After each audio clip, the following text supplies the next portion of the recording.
Hi, good morning, everybody. This is Welcome to Realty Check with Trish Williams, and I'm your host, Trish Williams. Thanks for joining us today.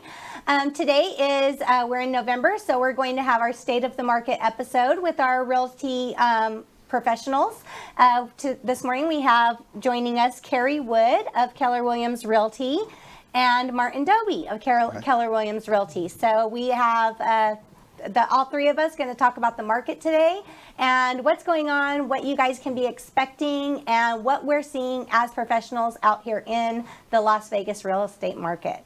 So good morning, everybody. Well, good morning. Good morning. Thank you for joining. Our pleasure. So starting off this morning, we're going to talk about our favorite things, which is how's the market, which is our favorite question that everybody asks us. But before we start with that, Karrie, tell us a little bit about yourself. What kind of clients do you usually work with? What kind of, just tell us a little bit about what you do. Sure. Been in real estate for a while and love it very much. Yes. Love working with people. I gear more towards sellers. And listings. I'm very good at staging and helping them prepare their home for the best value in the shortest amount of time. But I also do a lot of new home buyers. Okay. You know, their very first time, they're very nervous, they're anxious, and I love walking alongside them and helping them make that dream come true. New construction? Lots of new construction and some resale. Okay, Yeah. Perfect. All right, thank you. And Martin, what about you? Hi, I've been doing real estate here in Las Vegas full-time since 2008, so I've seen quite a number of changes in the market.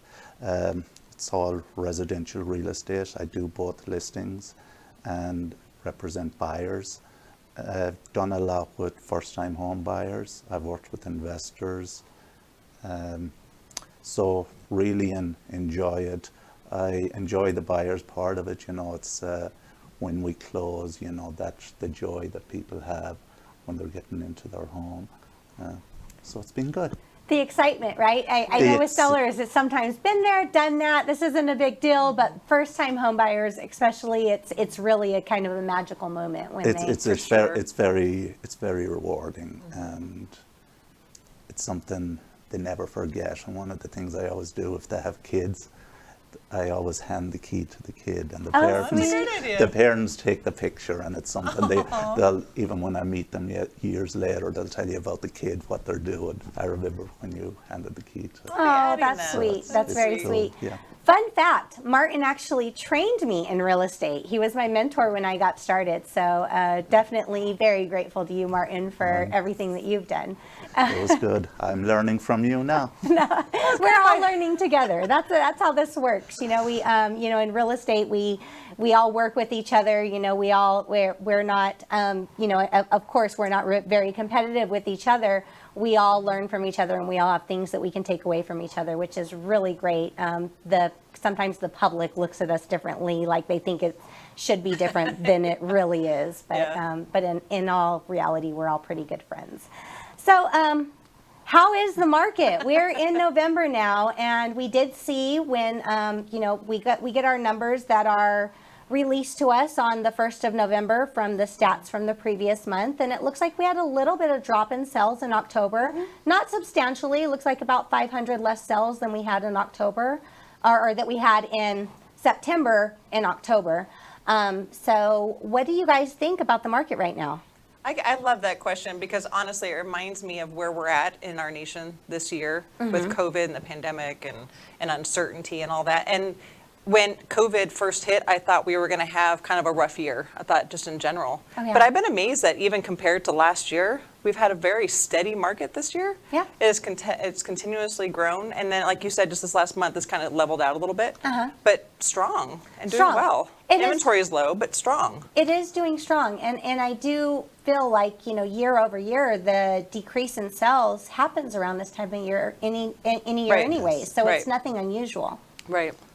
Yeah, I totally agree. It's the seasonality of it. Yeah. So this year is very different in lots of ways, but from that point, the seasonality is year after year.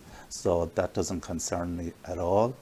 What do I think of this market? I think it's an absolutely wonderful market for one reason: interest rates. We have such low interest rates, and that's good for both buyers and sellers. Yeah.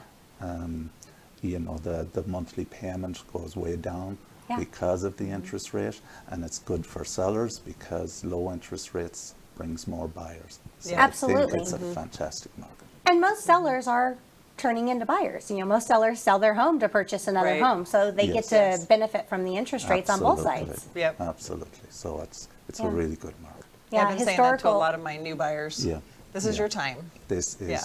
this is it, and that interest rate has people can afford more home just because of the interest rate. Absolutely. Yeah. And right now our rates are like hovering around the high 2s, low 3s. Yeah, And it's- when I purchased my first home back in, you know, the early 2000s, my rate was 7.5%.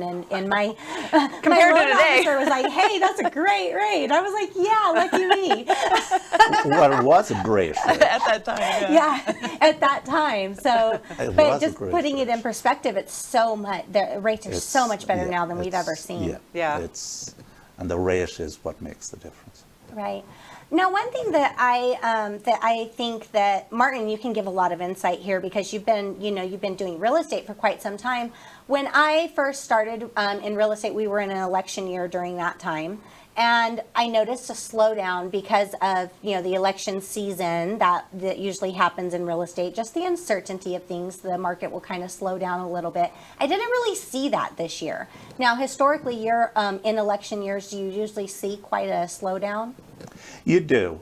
The thing that's interesting about this year, it's true we haven't seen much of it, but I think if we did not have the pandemic and we didn't have an election, this year we'd have seen a lot more. So starting back in the beginning of the year, we had very low inventory. We were really set up for an extremely strong year. So while the market has been resilient, I agree with Karrie. Once I heard, we're closing down the strip, I'm thinking, wow, Yeah. real estate, this is going to be tough. Yeah. And it wasn't. But I think it did have an effect on the market. I just feel that the pandemic is causing uncertainty, election year causes some uncertainty. So once we know exactly where we are, the election is over, we know what we're going to get, and also when the pandemic is going to pass, once certainty comes back into this market, I think I'm really, really optimistic and confident. I'd have to agree with you, Martin. I think once we have that economic stability, the emotional stability, right. the election, whoever wins is now in office and starting to roll things out. Hopefully a vaccine will be in. Things are really Yes. going to start to build and do Yes, Yes. like this market is doing well with the uncertainty. Yep. So when we take away that uncertainty and Exactly. we know where we're at, I'm very, very confident. well. Yeah, me too. Now, on that note, so Vegas has always been pretty much one of the most affordable places to live. One of them. I mean, definitely not the most affordable, but one of them when you compare our prices to, I hate to always beat up on California on this show, and I'm not meaning to, but when you compare our prices to California, Vegas is so much more affordable. I've heard kind of rumor, people thinking that it's not going to stay that way. We're eventually going to go into that higher end of median price range of homes, and it seems like that's really where we're trending year over year. Our prices are going higher and higher. Do you really think that we're going to end up in that, that median price range going up substantially higher over the next few years? Well, I've been finding that other states around us too that tend to navigate towards Vegas, their areas are going up as well. Yeah. So I think, apples to oranges or whatever it may be, it's still going to be a better, more valuable place to live. Yeah. Okay. know. I mean, cost of living, yes, overall Right. is raising. So, Right. Yeah. What are your thoughts on that, Martin? I believe it's still very affordable. Prices are going to go up. There Yeah. is appreciation, so the affordability becomes less. I think what happens though, but as Karrie says, it's comparative shopping. We're still going to be a good deal. I think what may happen, people will still move here. They just may not be buying as much home. Right. Yeah. Right. But very it's true. so the type of home they buy. So it's affordability. It's not just the price. Once again, it's the interest rates. Yeah. The monthly payment. Yeah. It's the monthly payment. Everybody thinks about home prices and what the price is. Yeah. It's it comes down to monthly payment. Yeah, really, when you're shopping for a Yeah. home, a lot of people, and that's what we get when we have buyers call us. They'll call and they'll say, "I want a home that's this price." You were talking Yeah, about this that's earlier, right. but when you really break it down, they're not looking for the price of the home; they're looking for the payment that Yes. they can afford. Yes. Yeah. So that interest rates do they It they makes a call that big number difference, Yeah, yes. absolutely. So that is interest rates mean a lot more than the price does. And what changes have you guys been seeing just over this year? I mean, this year's been crazy. Besides just the craziness of this year and, and all the other things going on, what changes are you seeing in buyers? The way buyers are shopping, the things buyers are looking for? What kind of things are you guys seeing that's different out there than we didn't really see in the years before? I haven't really seen much difference. I've seen their nervousness a little higher. Of I've seen their course. emotions a little higher. But the type of home that they're wanting is still consistent, but it comes down to they want to pay this amount per month and they want to get the most they can for that payment. Yeah. And I don't really see a major difference between the years. Yeah. I've been seeing a lot of, I guess, kind of madness in the market, just craziness, scrambling to find a home. People that are rushing out to get into a home, rushing into a home because they're scared that they're not going to be able to get that home. That's due to low inventory, Sure. due to multiple offers. That's things that we see. And yeah, again, like you said, that the emotions of everybody's kind of on edge. And Yeah. it's not just the housing market. It's not just the buyers shopping that's putting them on edge. It's everything going on right now. Just everybody just seems like they're just kind of emotionally just on the edge. And it's very, I feel like we're working with a different type of buyer and seller these days just because of all the uncertainty that's out there. Exactly. Yeah, I agree that there's a lot of uncertainty. I think it's something we need to be very aware of. We need to acknowledge it, and we need to help our clients through it. Yeah. I also think the only thing I've noticed about the houses, a little bit of a change. It won't be with every buyer, but we are having people who are working remotely now. Oh, yeah. Yes. And indications are, even when the pandemic is over, that there will be more people working remotely. So I think they're bearing that in mind when they're buying the home. Looking for more square footage. More square footage, and not only that, but the floor plan. It's like anytime a buyer is interested in a home, they start placing the furniture. Now they're thinking, where's my computer going to be? Where am I going to be working from? Oh, yeah. Where's my desk? Where's my desk? Yeah. Where's my office? And sometimes it's husband and wife, and do we need separate offices? How is that going to work? Yeah. What are you saying, and- Martin? I'm saying that's reality. And if you have kids, they know that it's not just their bed in their room. Yes. They need a space for their desk. They That's need a right, space yeah. So for all They're of that. homeschooling, Yeah. yeah. You don't want them homeschooling at the kitchen table. Yes. Right. or Not it's- long term anyway. Yeah. And it's, the dining room table is taken up with computers in some homes now, I'm Oh, seeing yeah. it. Oh, I'm seeing it walking through listings now. yeah. Yeah. It's before, you'd walk through and things are just situated Yeah. everywhere. And now you just see these kind of, places, computers everywhere around the house and things Yeah. that are changing It's because people are changing, yeah. working. You're seeing more paperwork on the desk. Before they were just kind of for show. I know. The home office. So I do believe with certain buyers that is going to become a bigger factor, depending on whether they're going to be working remotely or not. Yeah. But I think it's becoming a new reality. Yeah, no, absolutely. Yeah, it's things are changing. Things Yes. are changing. Yes. Everything, our way of life is definitely changing. Absolutely. As realtors, they always ask us, what we see in our crystal ball. That it's people will call So us true. and they say, well, what's going to happen next year? What's going to happen in the next couple months? Is the market going to crash? Is this going to happen? It's our favorite question that clients ask us, and really, I wish I had that crystal ball that everybody talks about. I don't. We don't know what's going to happen. It's just perception, and obviously we do have a lot better we have a lot better indicators of things that we see because we are professionals in the market of what we see coming or what we see we're going into, but none of us know for sure. It's all a matter of opinion. No. What do you see in your crystal ball? I wish I could go on Amazon and buy a crystal ball because Yeah. I think it would answer so many different questions. I'm going to put it on my business card. Exactly. But all we have, I mean, it comes down to the figures, it comes down to the trends, it comes down to things that we can rely on.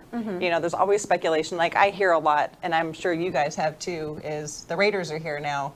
So does that mean, you know, property values are going to go up and this is going to happen? And everything's been poured onto this transition of the Raiders being in town. And I get that asked a lot of how their home's going to be valued because the Raiders are coming in. Well, before the pandemic, everything was about the Raiders. Every single buyer you talked to or seller you talked to, it was all because of the Raiders. And then when the pandemic hit, I really hardly ever hear anything about the Raiders anymore. So that was the main focus of what everybody was talking about. And I was hearing sellers say, well, let's have the Raiders move in first and then I'll consider selling. Of course. So, but all that to be said, we have the facts and the figures, we have the trends, and I'm glad that we have those to be able to rely on and to bounce off of, because with the uncertainty and with speculation and everybody has a different view of what brings value and what will affect the market. But we have good, solid things that we can look at that will give us a pretty good idea of where we're headed. And I agree with Martin. We talked earlier that I think we're going to have a really good year next year. I think things are going to be solid and stable, and but we have facts to fall that off of. Right, absolutely. Not my crystal ball. I think that a lot of the talk of an upcoming crash may be more wishful thinking than anything, because I mean we all missed everybody that missed the crash, missed purchasing homes and everything during that time, definitely is a little remorseful about it. So I don't know if we're going to see that again, unfortunately. But Martin, what are your thoughts? My thoughts are, I hear people talking about the crash. I was doing real estate through the crash. It's very, very different. Yes. The crash was caused because of some very imaginative lending products at that time. Well, dogs could buy homes back then, right? That's right. Absolutely. So, you know, you didn't have to verify income, didn't have to verify assets, you know, anybody could get it. That has not happened in the lead up. The lending has been disciplined. So I'm really not foreseeing that crash that people are thinking are coming. We do have the facts and figures, as Karrie says. The other thing that I know just outside of the facts and figures, this year I know personally, and I'm sure every realtor has some clients who are going to buy this year and have held off because of the uncertainty, or they have held off. I've had a number of buyers from out of state who are afraid to travel. So they didn't buy, but they're still in the market. So I think those people are going to buy next year. So I think we have some pent-up demand for that reason. The other thing that gives me confidence about Las Vegas, as you drive around, you see a lot of dirt being moved. Yes, a lot of it is commercial dirt, you know, and those people feel good about Vegas. Yeah. So if they feel good about it, I feel good about it. The other number I was looking at is the new home construction. There are more permits being pulled right now for new homes than there were this time last year. So the new home builders are feeling confident, and these are big. Oh, they have a lot more money invested in the market than the average, first-time home buyer do. And if they're willing to move forward with it and put that out on it, I feel like that's a good indicator that things are going to be okay. They're big companies, so they have the money to do the market analysis and the research. So if they're feeling good about it, I feel good about it. Yeah, I spend a lot of time in new home builds. And I tell clients all the time, if you see homes continually being built, they're not going to do it knowing that it's not going to be sold. They know that they're going to sell. In fact, they do super quickly. Yeah. And we're not seeing that much standing inventory in new home builds. I actually have, I'll have clients that are, they're shopping resale. They're not finding what they want. So they're like, hey, let's go to new home, but I still want to move within the next 2 months. So we look for something that's standing, that's already built, that's not sold yet. Very hard to find, if you can find it at all. So there's not a lot of standing inventory in new home construction, which is an indicator that we are very strong in our market. And I'd be remiss to say, and miss this opportunity to let people know that you do still need a good realtor in new home builds. Oh, absolutely. So many people think that you can just go to the office, sign up, get your home, and wrap it up in a big bow. But there's a lot more involved There's a lot more you involved. need us for that. And not only that, but the agents, that work in the new home construction offices, they're great. They're nice people and all, but Right. they work for the builder. Right. And you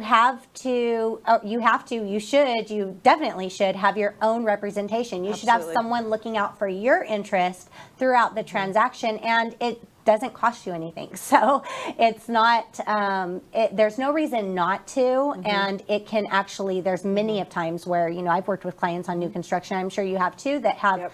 you have caught things, saved them money, been able to negotiate a better deal for them, do things Yes. because we know more about the market than the average, home buyer out there. So it doesn't Absolutely. make any sense. It's just like going to court. Would you go to court and represent yourself?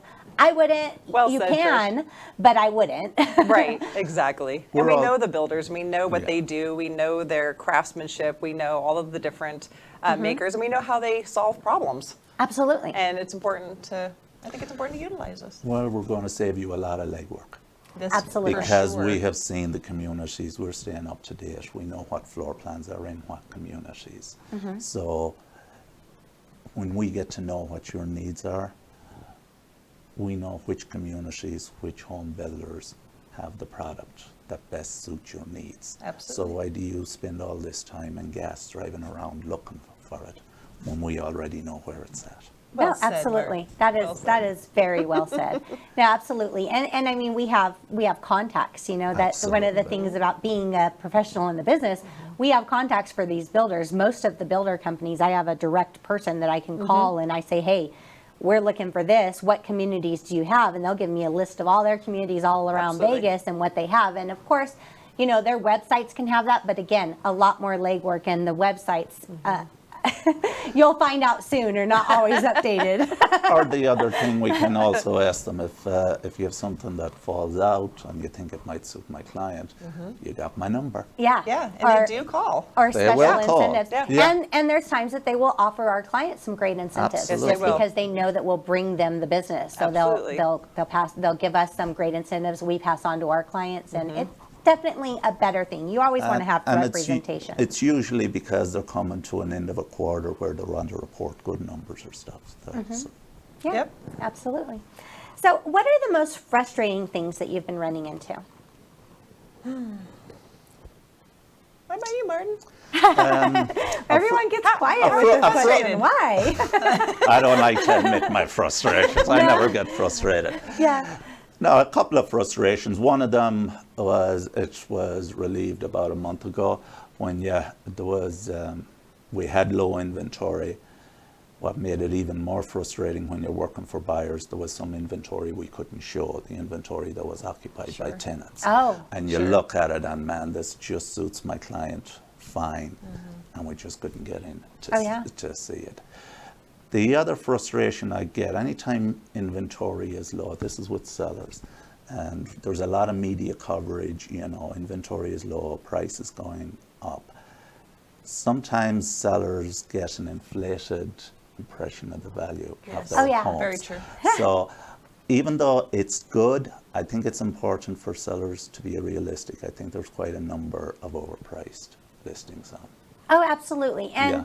one of the things that I always try to inform my sellers on with overpriced listings, I mean, we can overprice listings all day long, but you overprice it, the buyers might even be willing to purchase it, but most of the time they're going to be financed. If it's not That's going to right. appraise, then you're really going to run into an issue mid-escrow. I'd rather go into an escrow with certainty that we know that this transaction can close Absolutely. than with the uncertainty of not knowing it's going to close. Unless, of course, the buyer's willing to pay above appraisal, but that's still a very slim chance that those buyers are willing to put that money up over appraisal. There's not a big pool of buyers that are willing to do that. It's just not the market that we're in Vegas.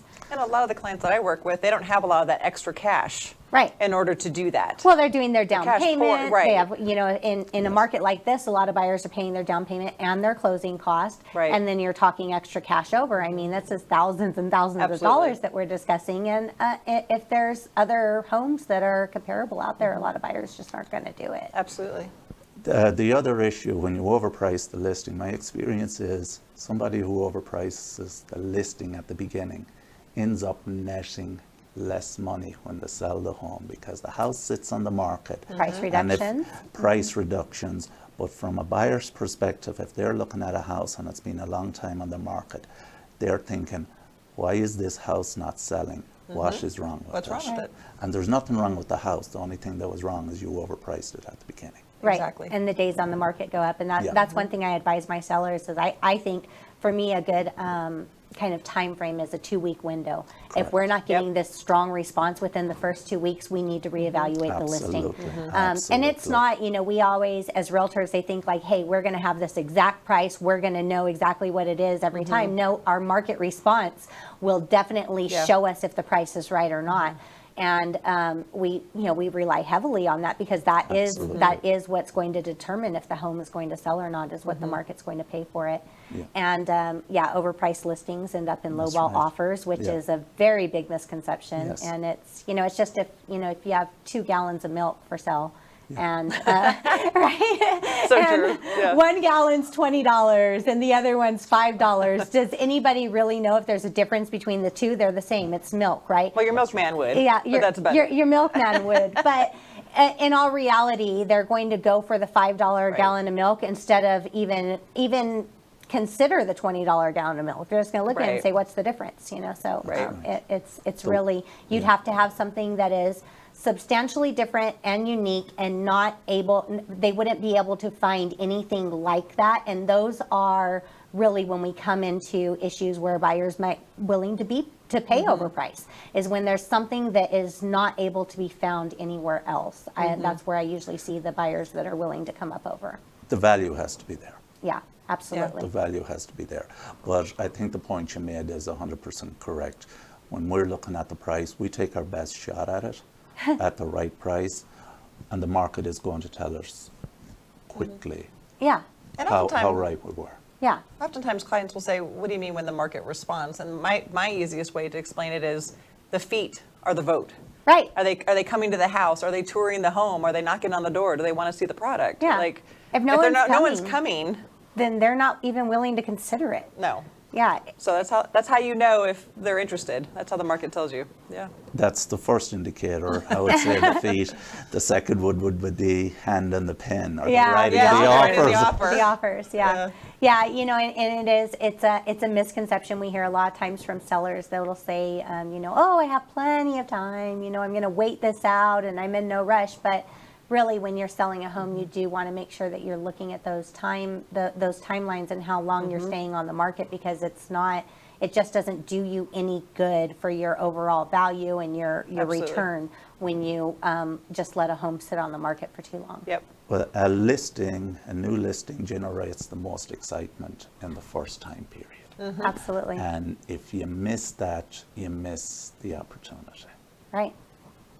That's a very, very good point. Yep. Very good point. So we're informing all you sellers out there today. So, and my next question actually, before we wrap up here, was going to be, what is our best advice that we're giving people? But that was some really, really golden advice that we gave right there. So in closing, I want to make sure that people know how to reach out to all of you guys. Sure. So Martin, how do people reach you if they want to contact you for more information? Call me or text me. Yeah? 702-592-4621.